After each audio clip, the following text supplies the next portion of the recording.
디즈니 플러스가 무려 500억을 들여서 만들었다는 바로 그 무빙. 난리죠. 대단한 난리가 났죠. 전 그렇게 난리가 나고 있다는 걸 알면서도 바빠서 못 보고 있었어요, 이 무빙을. 그러다가 최근에 조금 여유가 생겨서 무빙을 찍먹해보려고 1화만 틀었거든요. 1, 2화 보고 재미없으면 안 보려고. 근데 이틀 동안 내가 갖고 있는 모든 쉬는 시간을 활용해서 다 봤어, 무빙을.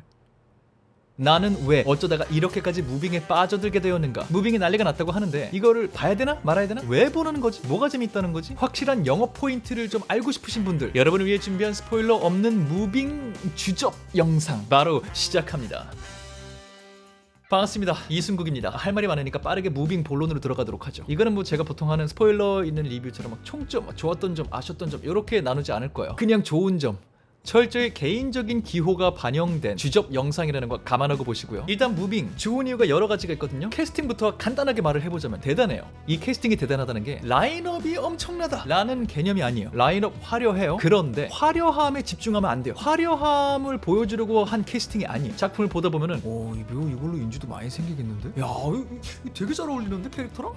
진짜 잘한다 등등 정말 적재적소에 알맞는 얼굴들을 잘 포지셔닝 시켜놨어요. 누가 이렇게 적합한 캐스팅을 잘했지? 라는 게 궁금해질 정도로. 저는 원작 웹툰을 안 본 사람이거든요. 그래서 원작과의 싱크로율 요런 접근은 모르겠어요. 진짜로 아는 바가 없어서. 근데 이 작품만 놓고 봤을 때 캐스팅이 하나같이 잘 된 느낌이 있다. 심지어 그렇게 캐스팅된 배우분들이 캐릭터를 잘 살려내주고 있다. 요런 게 정말 간단하게 일단 짚고 넘어가야 되는 캐스팅의 포인트고요. 플러스 너무 당연한 얘기가 되겠지만 연출도 맛깔나게 잘해요. 호흡이 느리든 빠르든 필요한 순간에는 원하는 시청자의 반응을 이끌어내야 되잖아요. 작품들은 요걸 잘해요. 왜 그럴 때 있잖아요. 안에서 농담을 해. 난 그게 안 웃겨. 여기서 막 멋있게 뭐가 나오는 것 같아. 근데 나는 그게 좀 오글거려. 여기서 되게 슬퍼해. 근데 나는 오히려 거기서 거리감이 느껴져. 이런 경험들이 있단 말이죠. 작품들을 볼 때. 근데 무빙에는 그게 없어요. 이 작품을 통해서 의도하고자 하는 감정들이 시청자들에게 대체적으로 먹히고 있는 것 같다는 생각이죠. 플러스 매 에피소드에 다른 스타일의 제목이 등장해요. 요 스타일 보는 재미, 그리고 어느 타이밍에 어떤 식으로 어디에 붙어 나올 것인가. 이건 무슨 말인지 보면 아실 것 같은데 이런 디테일한 부분까지도 굉장히 신경을 잘 썼고 그게 역시나 잘 먹히고 있는 것 같다라는 생각이 들어요. 이런 식으로 연출적으로도 굉장히 제가 좋아하는 포인트가 있었고요. 소재 예고편에 공개됐어요. 이건 스포일러가 아니에요. 특별한 능력, 초능력을 갖고 있는 사람들이 막 등장하는 그런 세계관이에요. 한국에서 벌어지는 일이고요. 굉장히 오그라들고 이질적일 수도 있지만 그걸 또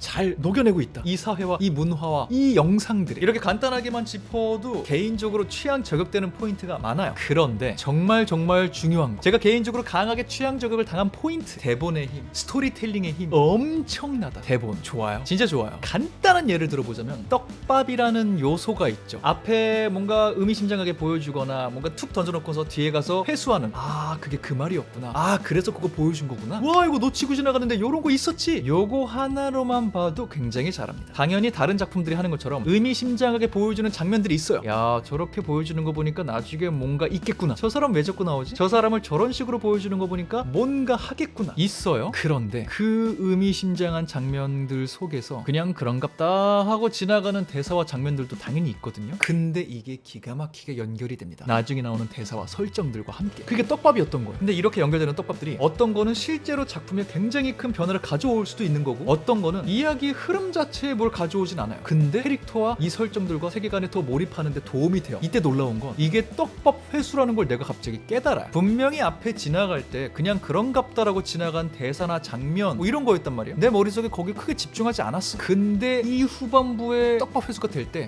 그래서 그때 그랬구나, 그래 그러고 보니까 그런 말을 했었어, 이게 내 머릿속에서 갑자기 튀어나와요. 과거에 앞선 화를 봤던 내가 나에게 말을 걸어, 야 기억나지? 이런 거 있었잖아. 이게 또 기가 막히더라고요. 그러니까 무슨 말이냐면 이게 떡밥입니다, 잘 보세요, 이렇게 힘을 주지 않았어. 힘을 안 준 척, 힘을 뺀 척, 아니 진짜로 힘을 뺐을 수도 있어요. 힘을 뺐는데 사실은 굉장히 공을 들여서 우리의 머릿속에 어떤 것들을 심어 놓은 거예요. 그랬다가 적절한 순간에 이게 팍 튀어나오는 거지. 이런 떡밥과 관련된 것들도 굉장히 이 안에 잘 살아있는 작품이 무빙이고요. 아까 연출할 때 살짝 말했던 흐름, 호흡, 속도, 요 얘기를 안 할 수가 없는데, 저는 이 무빙이라는 작품이 최근 OTT도 그렇고 영화 시장도 그렇고 방송국 드라마들도 그렇고 초반 회차에 세고 자극적이고 빠르고 화려하고 압도적인 색깔들을 채워넣는 이 트렌드, 시청자를 빨리 사로잡아야 된다, 1, 2화 안에 사로잡지 못하면은 장사 망한다, 이런 트렌드가 좀 몇 년간 있었잖아요. 이게 은근히 되다 보니까 오히려 거기에 여기에 반항하듯이 다른 스타일로 일부러 천천히 시작하는 작품들도 나오기도 하고요. 무빙은 후작격의 작품이에요. 근데 이걸 굉장히 뚝심과 용기 있게 하는데 그럼으로 인해서 뭘 보여주냐면 빌드업의 매력이란 이런 것이다 라는 걸 보여주고 있어요. 저는 정말 매력적이라고 생각해요. 사실 무빙이라는 작품 주변에 좋아하는 사람이 있거나 아니면 오며 가며 평들을 좀 보신 분들이라면 그런 몇몇 평을 보셨을 거예요. 초반 호흡이 느리다. 특정 인물들이 나올 때보다 다른 특정 인물들이 나올 때 이야기가 훨씬 재밌고 쫀쫀하고 몰입감이 있다. 이런 말들이 있단 말이죠. 심지어 이 무빙이라는 작품은 초반부 몇 회차가 나올 때까지는 지금 여러 얘기가 나오는 것처럼 엄청 오르락 내리락 하지도 않았었어요. 사람들 입에. 그냥 본 사람들이 난 이렇던데 저렇던데 라는 정도의 얘기를 할 뿐이었죠. 소문이 막 나는 그런 느낌은 아니었단 말이에요. 저는 이런 분위기를 초반부터 좀 보고 있었기 때문에 찍먹해보려고 1화 틀었을 때 사실 큰 기대를 하고 있진 않았어요. 그런데 말했죠. 저는 이 작품의 모든 것에 취향 저격을 당했어요. 캐릭터, 설정, 심지어 호흡까지. 물론 느리다는 느낌보다는 초반부 몇 회차에서는 약간 미드 아니면 영화 뭐 엑스맨 계열, 데드풀 영화들 이런 데서 쓸 법한 어떤 장치들, 흐름 좀 있는 것 같은데? 라는 생각을 했어요. 근데 그거랑 별개로 제가 재밌게 보고 있더라고요. 그러다가 말씀드린 어느 시점이 넘어가면 재밌게 보고 있던 게 더 재밌어요. 그래서 주변에 막 영업을 했어요. 영업당한 한 지인이 최근에 시작을 했더라고요. 그리고 저한테 연락이 옵니다. 이거 언제 재밌어져?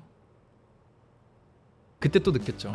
역시 케이스 바이 케이스다. 그렇기 때문에 여러분의 취향에 따라서 앞에가 느리다고 느껴질 수도 있고 혹은 지루하다고 느껴질 수도 있고요. 저 같은 성향의 분이라면 그냥 재밌게 보실 것 같고요. 요 초반부 흐름에 대해서는 여러 의견이 나오는 거 확실히 나도 체험하였다. 지인을 통해서 참고하시고요. 근데 한 가지 희소식. 여러분은 지금 이게 이 영상 만드는 기준으로 15화까지 나온 상태에서 이 작품에 뛰어들게 되는 거잖아요. 그 말은 뭐야? 초반 회차의 호흡이 느리다는 걸 알고 들어가는 거잖아요. 그러니까 알고 들어가시는 분들 조금만 기다려보세요. 이 설정들 마음에 드는데 호흡이 느린 것 같아서 조금 답답하다 하시는 분들 조금만 참아보세요. 다 의미가 있습니다. 이유가 있어요. 모르고 들어가면 답답할 수 있어요. 알고 들어가면 이게 원래 이렇대 마음 먹고 볼 수 있기 때문에 들은 것보다는 호흡 괜찮은데? 라고 느낄 수도 있어요. 아닐 수도 있고요. 그럼 여기서 중요한 질문을 하나 해야 되잖아요. 아니 그럼 애초에 호흡을 좀 조절하면 되지 왜 굳이 이런 위험 요소를 떠안아 가면서까지 빌드업이라는 거 왜 이렇게 길게. 일단 하나 작품을 이렇게 중후반부까지 보시면은 이게 단순히 빌드업이나 호흡 조절이 아니었고요. 이 안에 이미 치밀한 계산과 아까 잠깐 말했던 떡밥들이 흩뿌려져 있었구나 라는 걸 아시게 될 거예요. 그냥 마냥 늘려놓은 게 아니에요. 이거는 그래서 좀 후반부에 조금 더 전반부에 대해서 알게 되는 매력이고 초반부는 하이틴 작품 같은 느낌이 좀 있어요. 근데 왜 하이틴 작품에 이런 장면들을 계속 이야기적으로 보여주지? 하는 것들. 그리고 왜 이런 대사가 나오고 왜 이런 게 있지? 할 때 이것들이 예기치 못한 순간에 나중에 회수가 막 된단 말이에요. 크게 무리수가 느껴지지 않습니다. 이야기 안에 이게 다 녹아 들어가 있어요. 그래서 개인적으로는 어떤 느낌이냐면 영화판에서 정말 오랜 시간 다시 한번 재현하고자 했던 다들 따라하고자 했던 MCU 마블 시네마틱 유니버스의 구축 과정 이걸 드라마 한 편으로 보는 듯한 느낌이에요. 제가 딴 데서도 가끔 얘기를 하는 거지만 MCU 페이즈 1 어벤져스라는 영화가 나오기 전까지 그 전에 나온 솔로 영화들 아이언맨 1편 정도 말고는 그렇게 큰 반응이 없었어요. 나중에 재평가가 돼서 그렇지 초반에는 재미없다는 평도 되게 많았어요. 한국에서는 성공도 잘 못했고요. 그러다가 어벤져스가 터지니까 사랑에 빠지신 분들이 전에 걸 찾아보고 나중에 더 재평가가 되고 이런 거였거든요. 근데 그때 극장에서 저를 포함해서 왠지 취향에 저격당해갖고 초반 이 솔로 영화들 1편들을 다 극장에서 본 사람들 어벤져스가 딱 나왔을 때 이들이 하나의 모습을 보여줬을 때 엄청난 가슴 웅장해짐을 느꼈거든요. 이건 앞에 영화들을 봤어야만 느껴지는 감정이에요. 그게 이 무빙이라는 작품의 초반 빌드업에 미하게 녹아들어가 있어요. 그리고 말했죠? 나는 그 초반 빌드업도 좋아했어요. 재밌어 했어요. 그렇기 때문에 초반 호흡이 느리다는 말에 또 너무 집착할 필요도 없다는 생각을 하지만 역시나 이거는 케이스 바이 케이스. 근데 여기서 하나 더 발견되는 매력 포인트. 지금까지 제가 막 난리치며 설명한 이 빌드업 이거를 캐릭터 플레이로 해내요. 캐릭터를 소개하면서 이야기를 진행시키면서 세계관을 확장하는 놀라운 대본의 힘이 있어요. 빌드업을 통해서 세계관과 설정들을 계속 굳건해지는데 그 안에 등장인물들이 계속 등장해요. 처음에 볼 때는 그 하이틴 로맨스물의 초능력자물을 좀 섞은 건가 보다. 그럼 어쨌든 메인 두 명이 그걸 이끌어가겠네? 하거든요. 근데 조금 보다 보면 둘이 아니라 저렇게 셋이구나. 아니가 넷인가? 아니 근데 저렇게 너는 저거는 다섯? 여섯? 또 누군?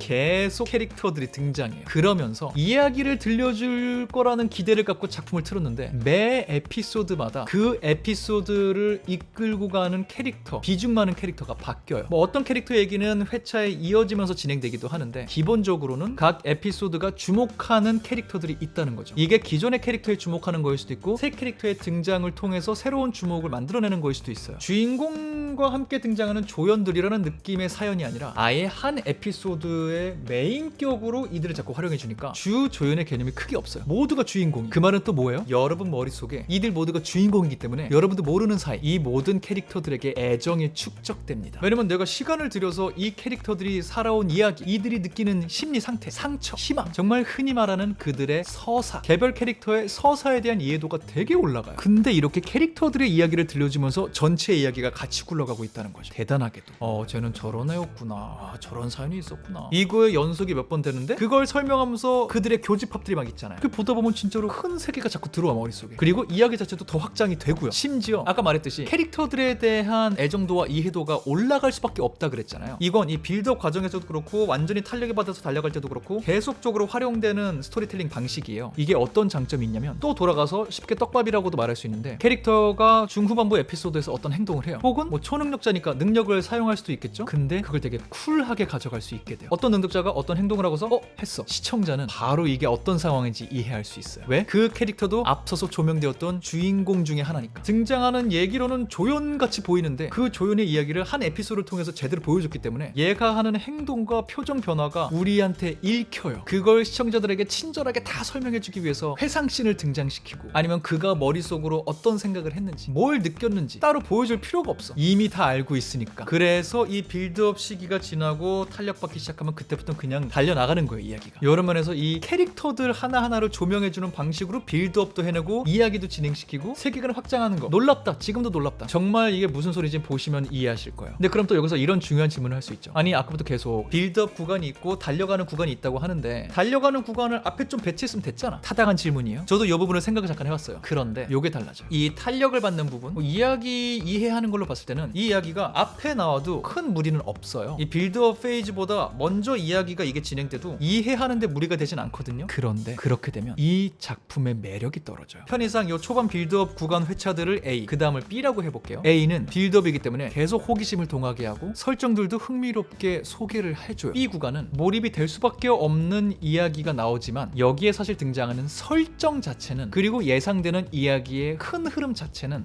아주 새롭진 않아요. 오히려 익숙한 구조예요. 예측이 가능한 포인트가 꽤 있다는 거죠. 그렇기 때문에 B를 앞으로 가져와서 이 무빙이란 작품을 시작했다? 오히려 뻔한 장르물처럼 보였을 것 같다는 생각을 해요. 근데 다양한 설정이 소개되는 빌드업을 앞에 배치하고 그 다음에 설정 자체는 뻔하지만 몰입력이 있는 이야기를 딱 배치하니까 요 시너지가 확 와요. 그리고 이거 자체도 어차피 큰 이야기의 한 흐름 속에 있는 거니까 요 B가 너무 잘 살아요. 저는 이 B가 갖고 있는 이 힘이 앞에 갔으면 이 정도가 아니었을 거라고 생각해요. 그렇기 때문에 저는 이 이야기가 후반부로 가서도, 아니 어쩌면 후반부로 가면 갈수록 더 대단한 걸 보여줄 거라는 생각이 들어요. 지금 제 머릿속에는 이미 어떤 기대하는 장면이 생겼거든요. 초반 회차 이랬고 중반 회차 이랬고 이제 20화짜리니까 몇 개 안 남았는데 지금 15화까지 봤을 때 이 서사를 내가 쭉 함께 했기 때문에 상상만 해도 가슴이 웅장해질 것 같은 어떤 순간이 있어요. 그게 조금씩 다가오는 게 느껴져요. 왜겠어요? 내가 여기 나오는 모든 캐릭터들에게 애정을 갖고 있으니까. 이렇게 꽤나 많이 등장하는 등장인물들 한 명 한 명을 내가 주연이라고 생각하고 몰입하고 보니까 후반부로 갈수록 당연히 이들이 더 얽히고 설킬 때 재밌겠다, 기대가 됩니다. 물론 아닐 수도 있어요. 제가 이걸 15화까지만 보고 영상을 만드는 이유가 사실 그거예요. 저는 개인적으로는 잘 끝날 거라고 믿고 있지만 그래도 사람 일을 모르는 거니까 용두섬이로 끝나면 내가 무빙이라는 작품을 이 중반부까지 얼마나 좋아했는지 말할 포인트가 없어지잖아요. 그래서 얘기한다. 잘 끝났으면 좋겠어요, 개인적으로. 근데 끝내기 전에 요 얘기 살짝 해야 돼요. 장르로서도 굉장히 매력이 있습니다. 지금 간단하게 무빙을 떠올리면서 정리할 수 있는 장르만 봐도 하이틴 로맨스물, 초능력자물, 찐 로맨스물, 스파이물, 정치물, 조폭물, 약간은 고어하게 느껴지기도 하는 액션물까지 이 안에 다 들어가 있습니다. 그 적재적소에 어떤 면에서는 다른 드라마인가 싶을 정도로 새로운 이야기, 새로운 장르가 확확 등장하면서 이야기를 끌고 나가요. 이야기 속도감의 전환, 캐릭터들의 전환, 장르 전환, 혹은 이 모든 게 얽힘, 한화에 여러 개가 등장하기도 해요. 그러면서보다 이게 다 큰 그림이랑 연결이 돼 있다. 이게 가능하냐? 가능하더라. 무빙이라는 작품이 증명하고 있더라. 점점점 이 모든 게 모이는 느낌이 들 때 다시 한번 가슴이 웅장해지기 시작한다. 이미 그 희열이 보인다.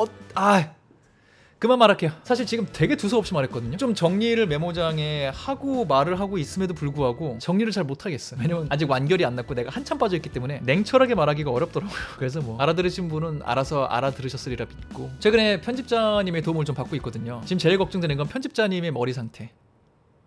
내가 한 말을 다 정리가 가능하실까? 그래도 다행인 건 편집자님도 무빙에 빠져있다. 찰떡같이 정리해 줄 거다 라는 생각을 갖고 나는 왜 무빙에 이렇게까지 빠져들어 있는가? 무빙에 영업 포인트라고 말해놓고서 왜 찬가를 늘어놓고 있는가? 종잡을 수 없었던 영상 마무리하도록 하겠습니다. 무빙 제발 끝까지 잘 끝났으면 좋겠다는 마음과 함께 저는 다음번 다른 영상으로 돌아오도록 하겠습니다. 갑니다. 지금까지는 천재의 승국의 이승국이었습니다. 감사합니다.